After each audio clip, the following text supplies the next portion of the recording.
Saudari dan saudara sekalian, kali ini saya ingin memberikan inspirasi yang berkaitan dengan diam. Saudari dan saudara sekalian, ada kalanya dalam suatu relasi, baik kalau kita diam, tidak bereaksi, tidak merespon, baik dengan kata-kata maupun dengan tindakan, kecuali hanya diam.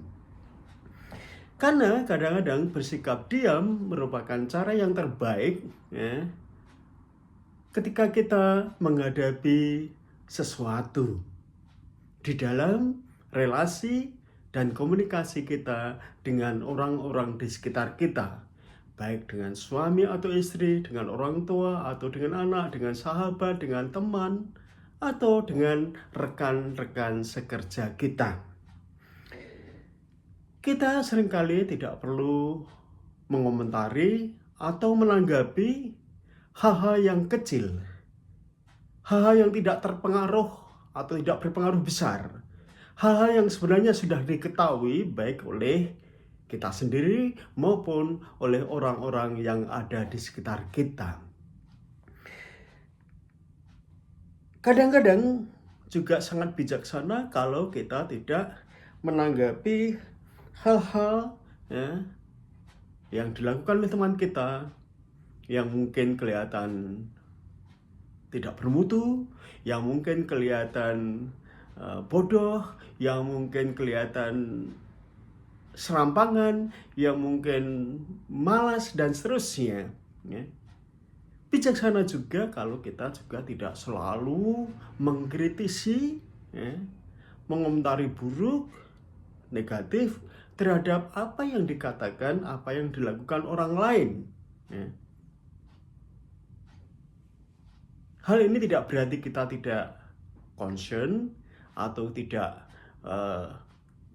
menyayangkan apa yang dikatakan atau yang dilakukan oleh orang lain yang kita anggap kurang baik dan seterusnya, tapi demi ya, menjaga situasi agar kita tidak terpengaruh dari aura negatif yang ada. Nah, kemudian nanti kalau sudah waktunya tenang, waktu sudah berlalu, tepat, kita dapat mengatakan, menyampaikan sesuatu dari sisi kita, dari pandangan kita, dari point of view kita terhadap apa yang dikatakan, apa yang dilakukan orang lain di sekitar kita, baik terhadap situasi, terhadap orang lain lagi maupun terhadap kita. Pasangan, sahabat, saudara kita ya, itu berhak mendapatkan sanjungan, berhak mendapatkan pujian, berhak mendapatkan sesuatu yang positif, yang oke dari diri kita masing-masing.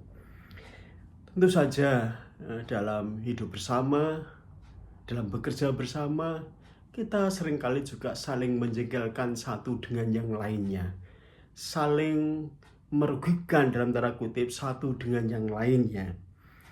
Kadang-kadang kita sering menuntut sahabat, rekan kerja, ya, pasangan melebihi apa yang dimampui oleh teman, sahabat, orang lain, pasangan kita.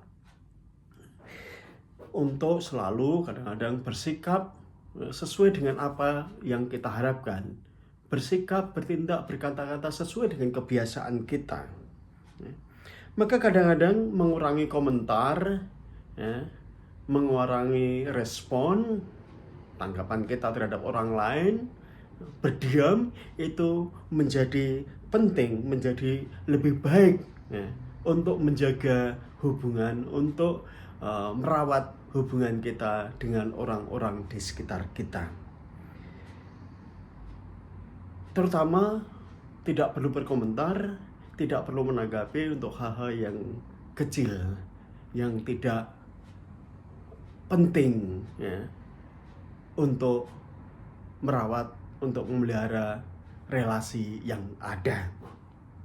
Mereka yang sudah berpengalaman dalam relasi, dalam berkeluarga, suami istri, mereka tak mampu menjaga relasinya harmonis karena mereka juga belajar untuk berhati-hati dalam menghadapi satu dengan yang lainnya.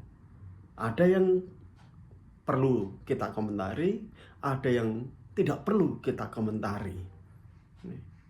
Ada yang perlu kita diamkan saja, dan perlu tentu saja ada hal-hal yang perlu kita komentari, yang perlu kita tanggapi agar terjadi perbaikan.